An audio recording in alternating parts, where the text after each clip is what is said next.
If you want to know who is behind this expansive protection racket, look up stakeholders. That is the word they use in the immigration side, at least, for investors who benefit from extorting everyone else through this system. According to umn.edu, clearly a trustworthy source, these groups are called stakeholders. Key stakeholders in immigration and immigrant policy in the United States include the federal government, state governments, voluntary agencies, employers, families, current workers, local community states, and the nation as a whole. That, of course, would be the Druidic nation. And this is a on your face, in your face definition of the fact that this travel extortion scheme funds the mercenaries that do the, in fact, extortion. It's sort of a revolving door. Next, we're going to go to the annual report from 2022, Citizenship and Immigration Services Ombudsman, June 30th, 2022, U.S. Department of Homeland Security. Under public engagement in states, our Public Engagement Division, established 2 years ago, provides our office with a strong presence across the country. In 2021, we connect with over 7,500 stakeholders through 143 engagements where we gather feedback about their experiences with USCIS. These stakeholders include community and faith-based organizations. Wonder what that means. Universities, national associations, local, state, and federal government partners, small businesses, and Fortune 500 companies. Our engagements give us a broad variety of perspectives on all types of immigration benefit issues. Working with USCIS, multiple federal agencies, and other DHS components, our national webinar series covered a range of topics, including blah, blah, blah. Next, we're going to go and look at the migrant crisis from Wikipedia. States migrant crisis is the intense difficulty, trouble, or danger situated in the receiving state, destination country due to the movements of large groups of immigrants, displaced people, refugee, or asylum seeker, escaping from the conditions natural or artificially created, which negatively affect their situation, security, economic, political, or societal. At the country of origin departure, the crisis situation is not the net refugee numbers. Let's state that again. The crisis situation is not the refugee numbers, number of migrants seeking protection, but the system's failure to respond in an orderly way to the government's legal obligations. Some notable crises are European migrant crisis, English Channel migrant crisis, World War II evacuation, and expulsion. There, they state it very simply and very plainly. What we hear with the migrant crisis is not what they're saying. It's not what they mean. What they mean is the lack of revenue gained from extortion and the lack of control to extort that revenue. It's a revolving door. The extorted revenue supports the extortion or the extortionists in their protection racket. If they can't extort, then they can't be there to extort because they can't fund the operation, which is funded through the extortion. So there's a variety of ways that the so-called USCIS operates this idea. There's the EB-5 Immigrant Investor Program. States USCIS administers the EB-5 program. Under this program, investors and their spouses and unmarried children under 21 are eligible to apply for lawful permanent residence, become a green card holder if they make the necessary investment in a commercial enterprise in the United States and plan to create or preserve 10 permanent full-time jobs for qualified U.S. program worker or U.S. workers. This program is known as EB-5 for the name of the employment-based fifth preference visa that participants receive. So yeah, it's basically pay us a boatload of money, and we will give you certain benefits. Anyway, Congress created the EB-5 program in 1990 to stimulate the U.S. economy through job creation and capital investment by foreign investors. Well, there you go. That little blurb is telling you that a large number of these stakeholders are foreign. These people are part of the UN process. They are selling out domestic interests for foreign interests. And it is done with the barrel of a gun. It is done through the threat of force, through extortive coercion, through threats. Bodily harm threats. People showing up with guns to take you away or kill you if you resist. That is protection racket. That is like the mafia going in and breaking up somebody's business and telling them that if they don't want it to happen again, They have to start paying them. Anyway, in 1992, Congress created the Immigrant Investor Program, also known as the Regional Center Program, which sets aside the EB-5 visas for participants who invest in commercial enterprises associated with regional centers approved by USCIS based on proposals for promoting economic growth. Blah, blah, blah. Not to mention, it's not really anything to set aside because all of these are fictitious anyway. All this visa crap of transit visas and all this stuff, it's all fictitious. There's nothing to set aside.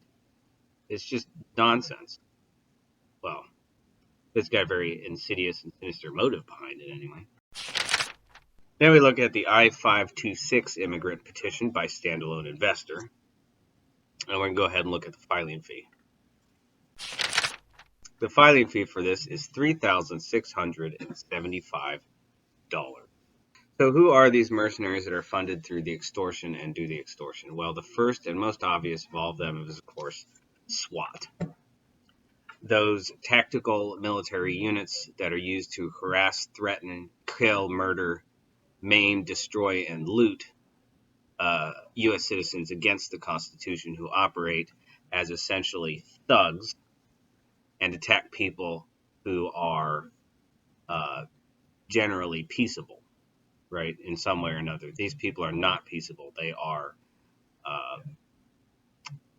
thugs, and they all usually wear black, right? They are well known to be in the black uniform, which is a theme with mercenaries specifically, such as with the Antifa.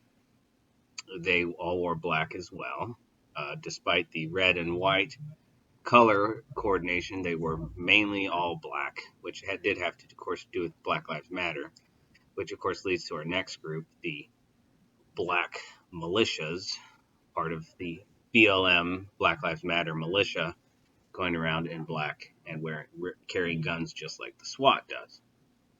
And then, of course, you have the infamous Blackwater, the mercenaries in Iraq and Afghanistan.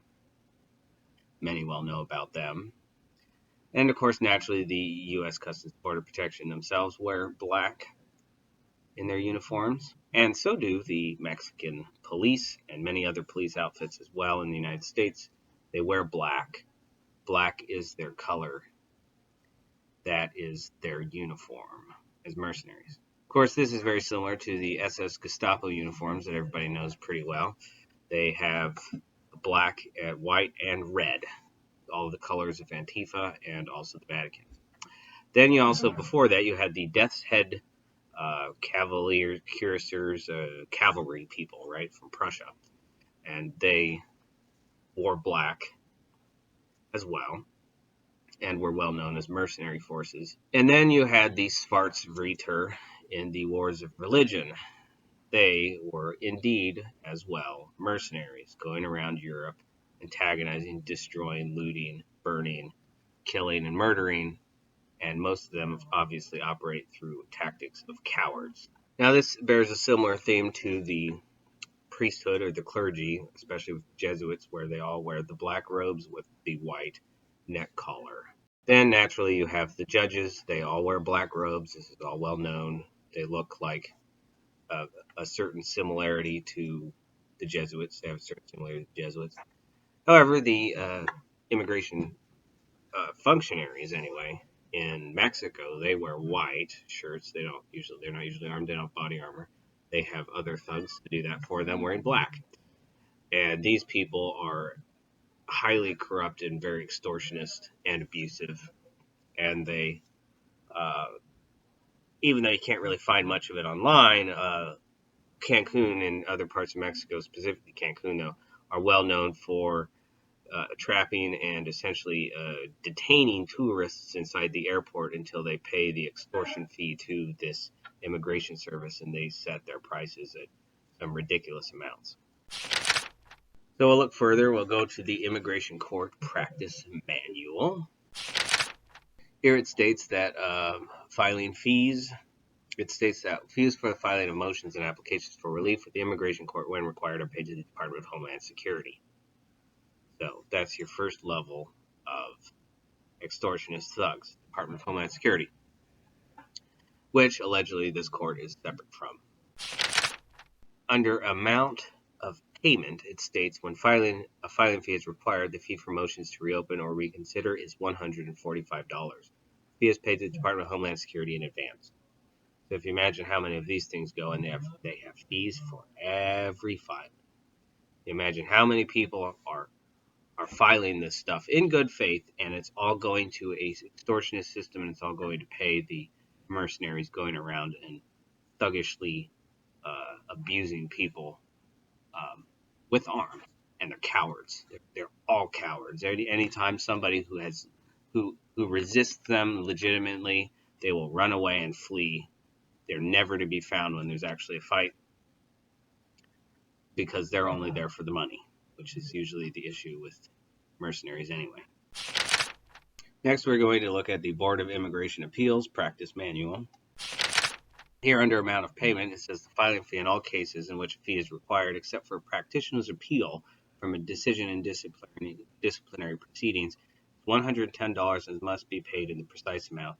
The fee is required but is paid in any amount other than $110, except for an appeal in disciplinary proceedings. The filing will be rejected. See chapter blah blah blah. Filing fee for a notice of appeal from the decision of an adjudicating official in a practitioner disciplinary case is $675. The exact amount of $675 must be paid, and any other amount other than $675 fee will be rejected.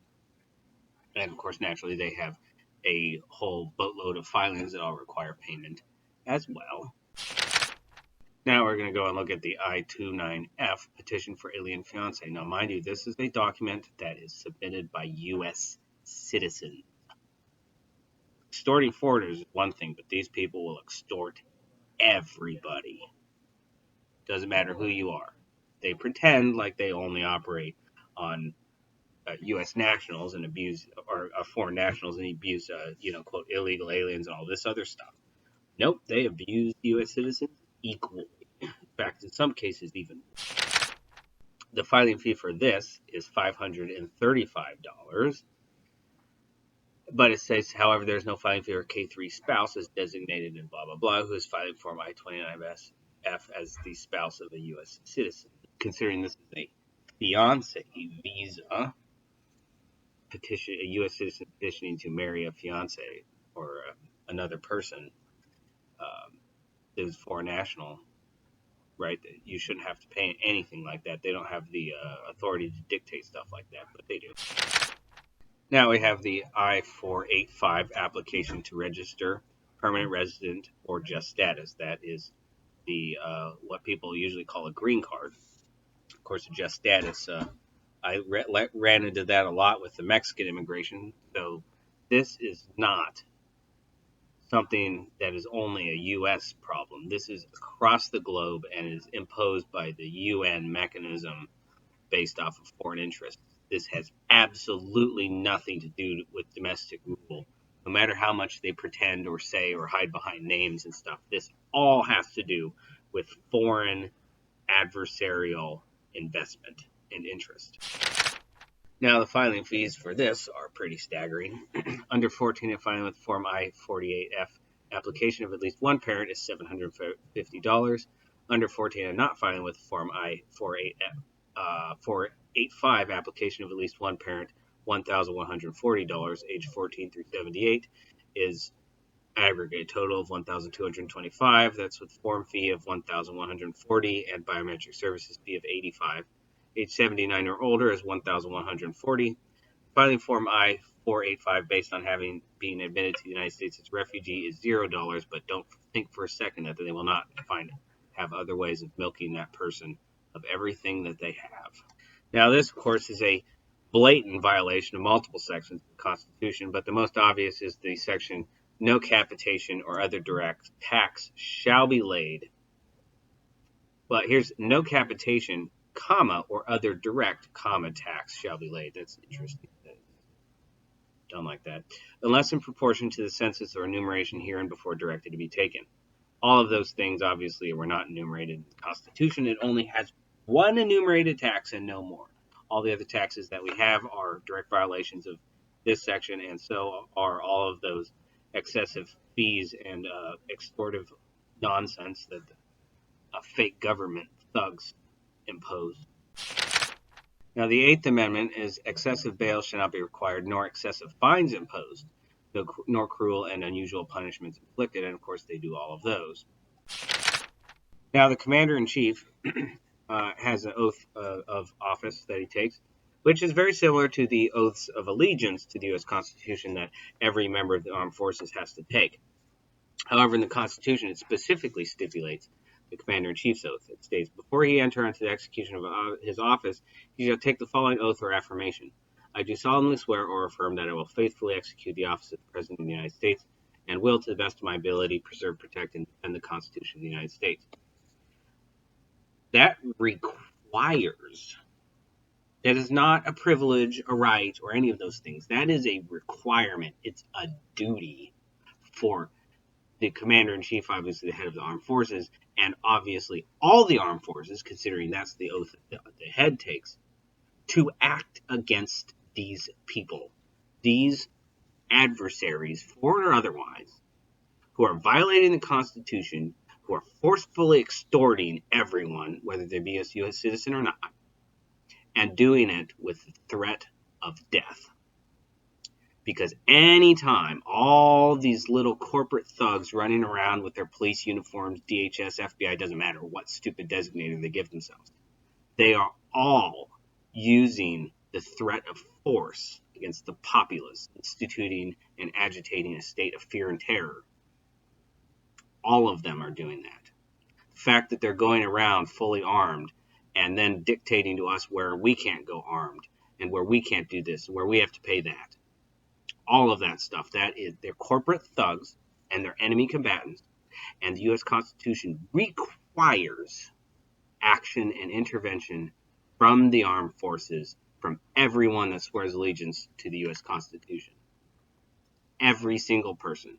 If you have allegiance to the Constitution and you do not act, you're a dereliction of duty. If you act against it, then you're in treason. According to the document, anyway. But that's, of course, if people actually care about it and want to remove these extortive methods and these foreign mercenaries traipsing around, threatening, maiming, destroying, killing, robbing, looting. All of this.